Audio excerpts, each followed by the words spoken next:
ज्या सुनबाई आहेत त्यांचा काल भाजपमध्ये प्रवेश झाला आहे, त्याचा कितपत फटका बसेल असं वाटतं? नाही, त्यांचा तो व्यक्तिगत निर्णय आहे. मी त्यांच्या पुढच्या कार्याला शुभेच्छा देतो.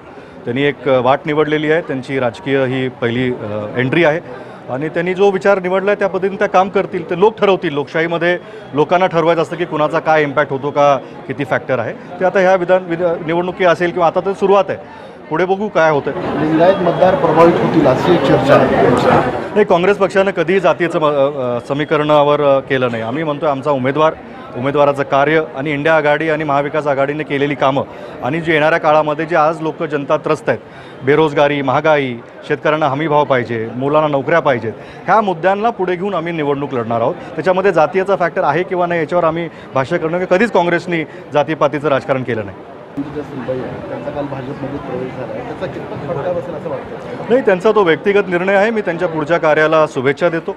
त्यांनी एक वाट निवडलेली आहे, त्यांची राजकीय ही पहिली एंट्री आहे आणि त्यांनी जो विचार निवडला आहे त्या पद्धतीने त्या काम करतील. ते लोक ठरवतील. लोकशाहीमध्ये लोकांना ठरवायचं असतं की कुणाचा काय इम्पॅक्ट होतो, का किती फॅक्टर आहे. ते आता ह्या निवडणुकी असेल किंवा आता तर सुरुवात आहे, पुढे बघू काय होतं. लिंगायत मतदार प्रभावित होतील अशी एक चर्चा आहे.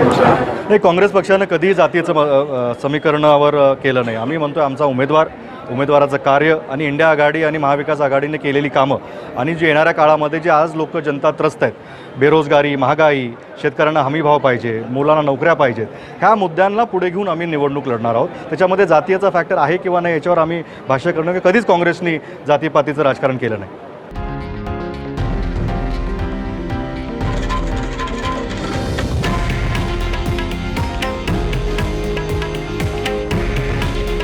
हे आहे देशातील नंबर 1 न्यूज नेटवर्क आणि आपण पाहत आहात TV9 मराठी.